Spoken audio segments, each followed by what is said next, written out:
was carrying the keg when they came to the clearing. And he was so tired, and his stovepipe hat had fallen so far down on his nose that at first he didn't have time to look around.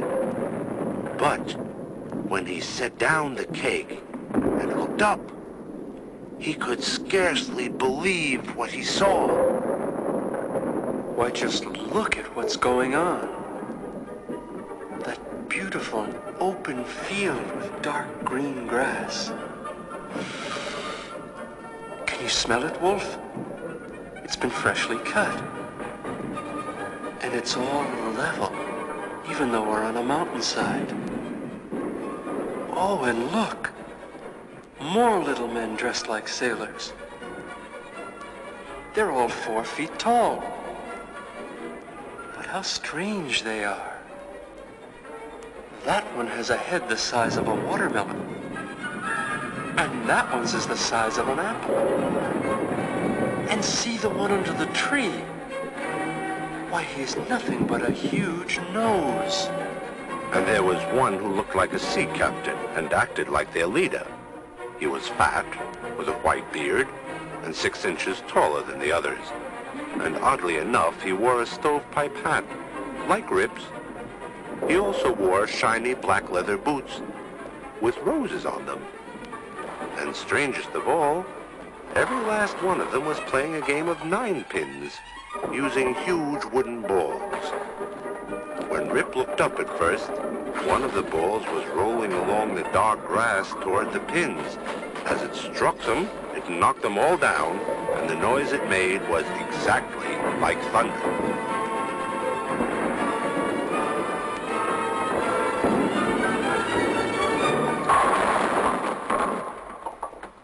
But when the thunder stopped, the clearing fell into silence, and all the peculiar men stared at him. Their gazes were like the looks of marble statues, and Rip became afraid. His knees knocked together, and Wolf crept close to him for safety. But then, quite suddenly, the first little man with the wooden leg knocked on the keg, and a spout appeared magically on its side. He motioned to Rip to gather up all the mugs that were empty on a table near the sea captain and fill them. As fast as he could, Rip filled them all. And when each man had tasted the liquid, the game of 9 pins continued, and they all seemed happy again.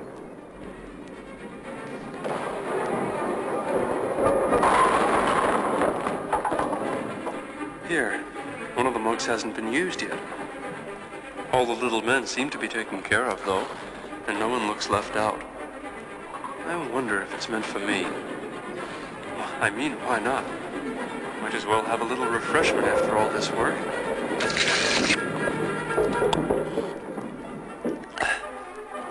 Why, it's exactly like honey and ale. Where have I heard about it before? No matter, it's quite delicious. I'm sure they won't mind if I take just some more.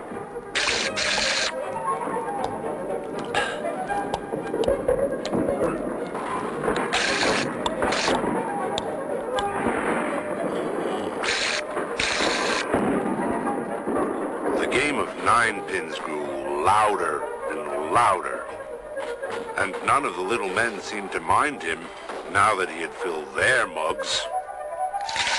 So he drank again, and still again. He was about to fill up one more time when he noticed that his eyes were growing sleepy and his head was spinning. Oh, how peculiar. I've never felt so dizzy before. Everything's going up and down. All the colors are getting darker. Whoops! There's 2 of everybody. Oh, I can hardly hold this mug. All at once, he could no longer stand, and he sat down quickly to rest against the tree. Quite suddenly, he was in a deep sleep, a sleep as peaceful and as quiet as any he had ever known.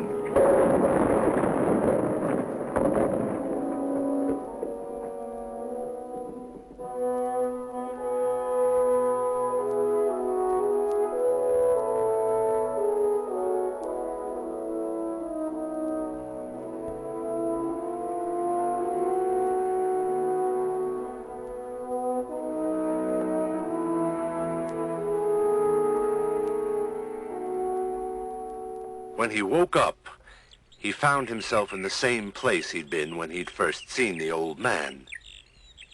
He rubbed his eyes. The sun was shining brightly. Birds were singing and hopping in the trees. And surprisingly enough, there was a warm summer breeze blowing. Instead of the trees being empty as they'd been before, they were full of bright, cheerful leaves. He hoped he hadn't slept the night away because he could imagine the scolding his wife would give him when he got home.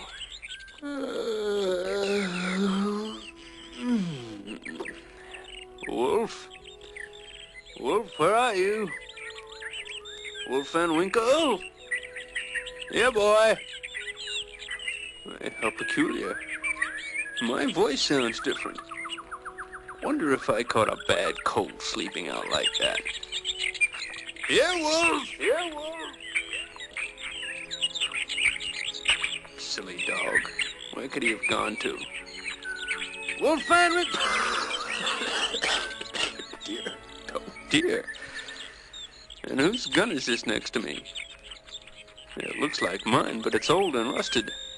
And the wood on the stock is worm-eaten.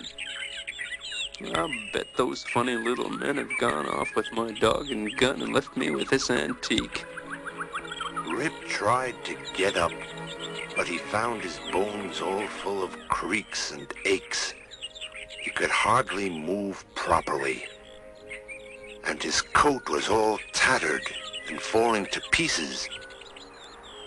When he finally reached the place where the two little waterfalls had been, he found a huge roaring stream, impossible to cross, and no sign at all of the level place where the game of ninepins had been played.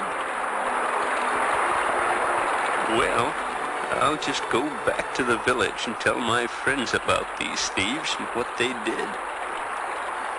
Oh, but I know what a bawling out I'll get from my wife. Ooh. He made his way out of the Catskills, over the small hills, and towards the village, all the while having to rest more often than he'd ever had to before. He felt like an old man.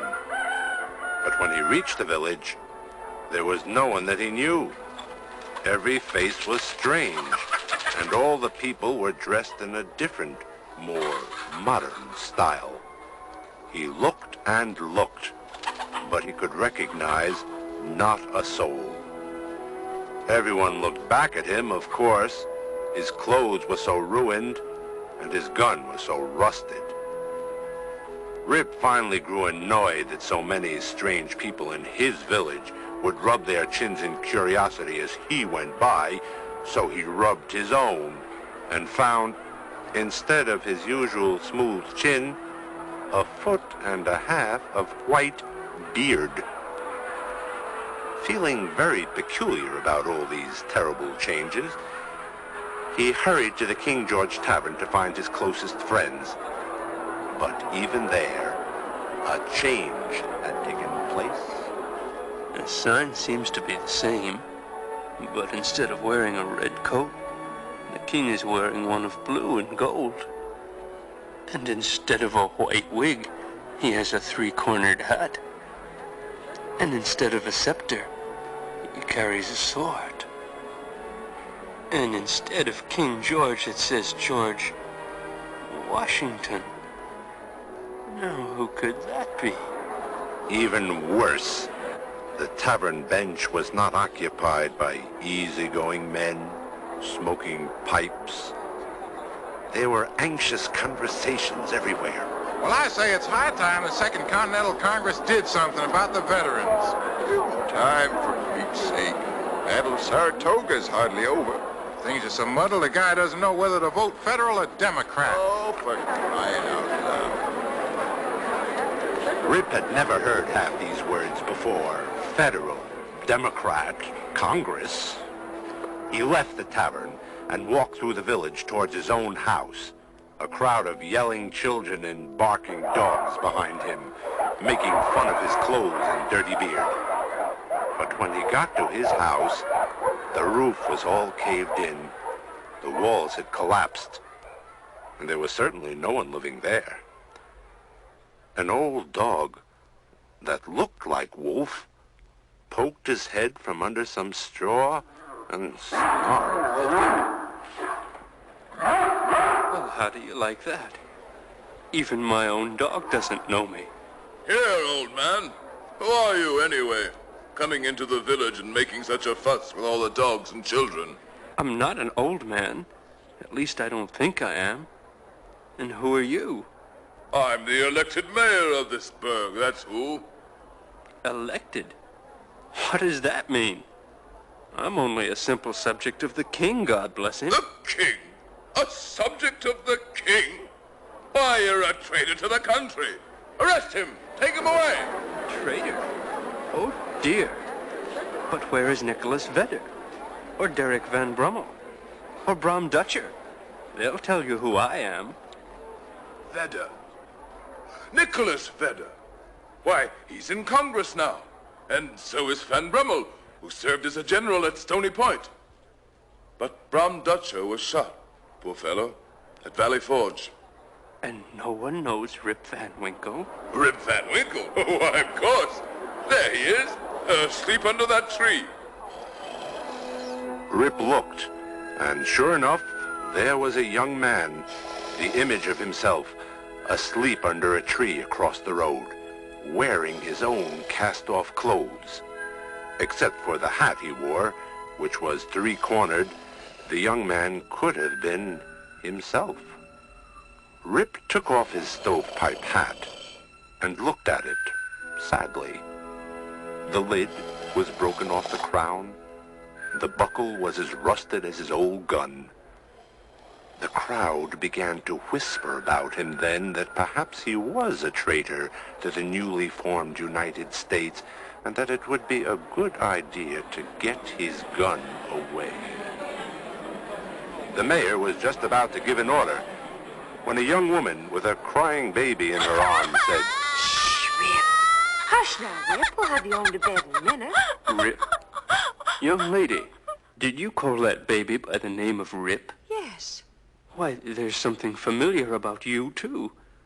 As familiar as that man asleep under the tree yonder. Who might you be? I'm Katrina Connor. Katrina? Is that truly your name? And tell me then, who was your father? Why, Rip Van Winkle, of course. The poor man went away 20 years ago with his gun and has never been heard from since. His dog Wolf came home alone, and that was the only word we ever had.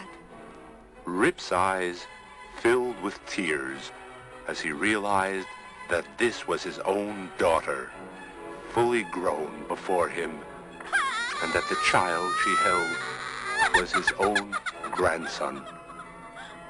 But before his happiness could take hold, he had to know one more thing. And Rip's nagging wife, what became of her? Oh, she's gone as well. She wandered all over the mountains looking for Rip and died of sheer frustration. Then welcome me home, daughter, for your father has drunk the honey and ale of Henry Hudson and has slept away these last 20 years. Young Rip once, old Rip now, my lazy son asleep under that tree across the street. Does no one know Rip Van Winkle? One by one, the older people of the village came to look into his face, and they each fell back, amazed, since they knew him under the white beard and ruined hat. His daughter. cried and woke up her sleeping brother. And together they took him to the farm of her husband, a handsome young farmer named Jim Connor, who played the banjo. That very night they had a celebration with music and good food and a new kind of entertainment called square dancing. And it wasn't very long before Wolf came up sniffing at the old man's clothes and gave a happy bark, recognizing his master of long ago. Good old Wolf. It's been a long night for me. But at least we won't be hearing any more of that woman's chatter. How about some fishing tomorrow? And the day after that? And the day after that? And the one after that one, too? And so it was that Rip Van Winkle came home to stay, free of his wife's nagging. And never again did he complain of the ghosts of Henry Hudson and his crew, whose game of ninepins, by the way, can still be heard in the Catskill Mountains if you ever go there and listen through the summer afternoons. And many a hen-pecked husband would like to join them in their game and take a sip from Rip's old mug of honey and ale.